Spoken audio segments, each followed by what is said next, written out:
Ah, well, hi everyone, welcome back to Katarina's Garage. My name is Katarina Lloyd, and today, well, I picked up a long tube header for this car.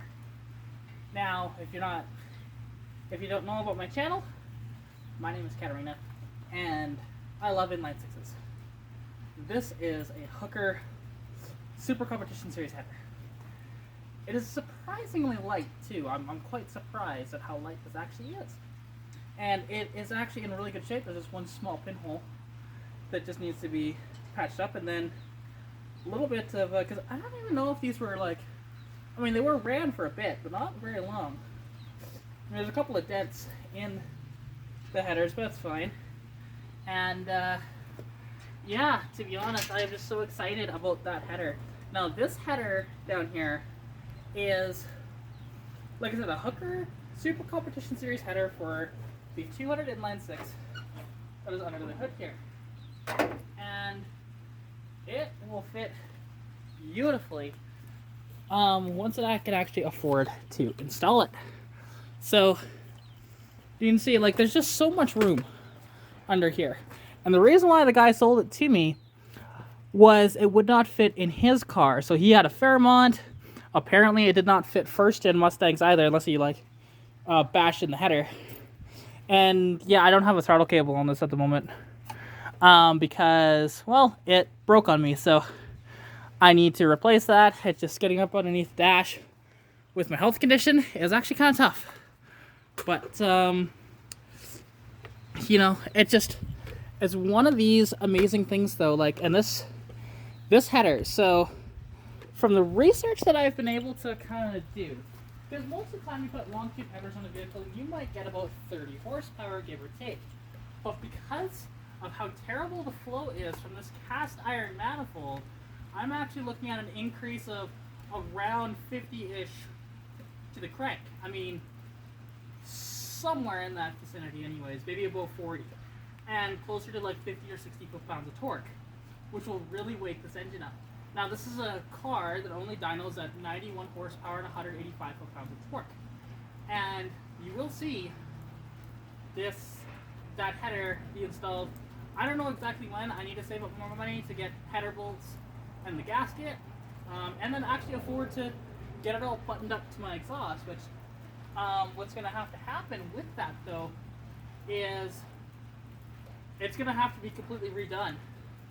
Well, not completely, but at least at the front portion, it's going to have to be redone entirely because it wides off into duals instead of being like a true dual like this one is. So that's one thing that'll have to be redone, but that's not the end of the world. And I have a guy out, actually Tim's Muffler and Leduc, shout out to that shop. They do amazing work and they're cheap. To be honest, it's amazing how good of quality you can get out of them, to be honest. And for the price, because it only costs me about, like, depending on, like, the entire exhaust on this car, supplied mufflers, supplied tips was, I think, $350 or something like that. Smoking deal, to be honest. A lot of shops would charge well over $500 for that. So, and if you're wondering, this header, how much it actually cost me? Well, this header only cost me $125. Yes, you heard that right. And if you can do the calculation to American if you want, but it is truly in really good shape. Like, check this thing out. You know, like, it needs some cleanup work, but not too bad, to be honest. And I am just so excited about this. Because yeah, like, it'll work on my car. And it should fit, and if I have to bash the header, I have to bash the header. I really don't care. And it's also a two-piece header, so installation, much easier to do. And yeah, so this it'll completely transform the performance of this car. This actually might be more of a drastic difference than putting the 355s in the car, or even doing the T5 swap, which happened about 4 months apart from each other. So I am truthfully excited about this, and really it's amazing. Like I said, I just have to save up a little more cash and I can install it. Truthfully, it should be amazing. And like, it's a 2-piece header, so it should be a little easier to install. And like this portion here actually should be, there I go, like that, right? Because it twists and turns like that, just because of, well, you know, of being a 2-piece, and it's not one solid piece.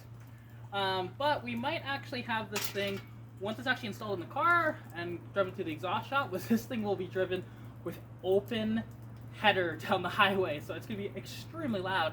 But there will be video of that. I'm sure we'll do some footage of it actually, you know, running with open header for a bit. Not terribly long though, because as soon as I have the open header, I'm driving straight down, but I do want to hear that glorious dual exhaust open header coming out of this thing, because it's gonna sound freaking gnarly.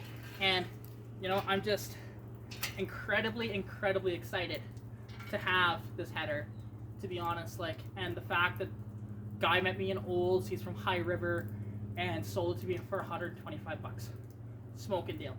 And because, so he had a Fairlane with this motor, but Fairlanes actually don't have as wide of shock towers as what foxbody does, so I shouldn't have any problems. Like, he was about an inch, he said like quarter of an inch or like 3/4 of an inch, something like that, that it was not fitting. So like, he was tempted to bash in the shock tower, but then he could have just bashed in the header. And that's the one thing, if you care about looks, then yeah, bashing in a header is no go. But for flow, actually, it does not affect anything. Engine Masters did an episode on that where they just beat the crap out of headers and put it on. Did not affect the numbers one bit. So it's quite surprising, to be honest, because you would think, oh, making it shorter, but no, exhaust doesn't care.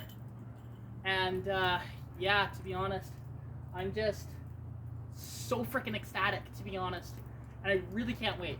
I wish I had a little more money to actually fully install this, but that's not going to happen until, well, I need to get the throttle cable replaced, which I don't even know if I'll be able to do that. I might have to ask for help from people, because yeah, it's just one of these things. I want to get this thing back on the road. Plus, I gotta find the receipt for that battery, because that battery's gone bad.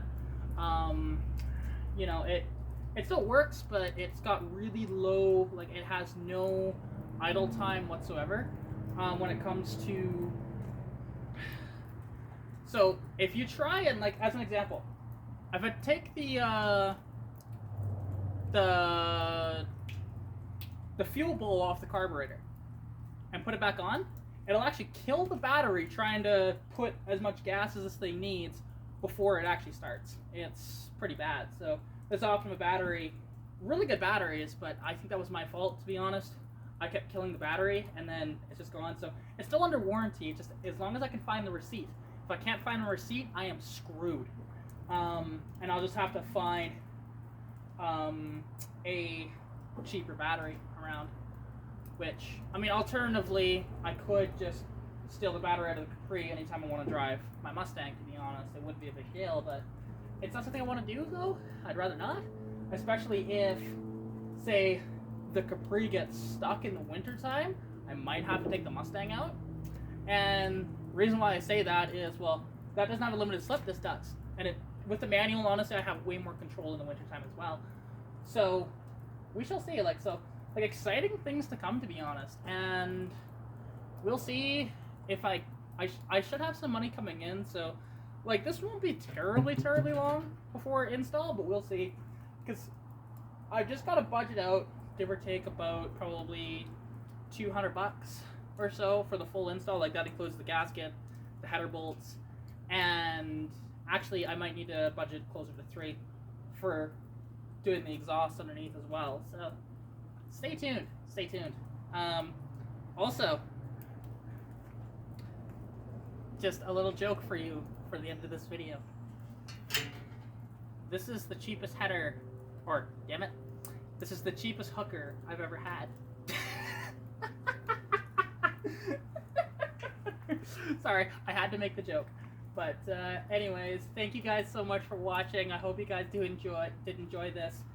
And yeah, stay tuned, because like I said, this is going to be installed, and we're going to drive it open header for a little bit. Not very long, though, because I don't want this thing to be god-awful loud for that long. So, yeah, excitement ahead. very much excitement ahead. And, yeah, because it's one of these things, you know. Yeah, anyways, thank you all so much for watching. Stay tuned for the next video. I don't know when the next video is going to be, but like I said, stay tuned. Who knows? Maybe it is this. Maybe it's on the Capri, because I might be swapping the carb out on that too. I have another 1-barrel carb that I should just swap over, but it's actually raining right now. And this could fall really hard at any moment, so I don't want to stay out here too long. But, yeah, just very, very much excitement. There it goes. There you go. Okay, before I go, it just fell apart, but it's designed to do that. Like I said, it's a 2-piece header. Much easier to install. There you go, just like that. And all it does is just slide onto there. Just like that. There you go. So really easy to actually pull apart. So cool. Anyways, thank you. Bye.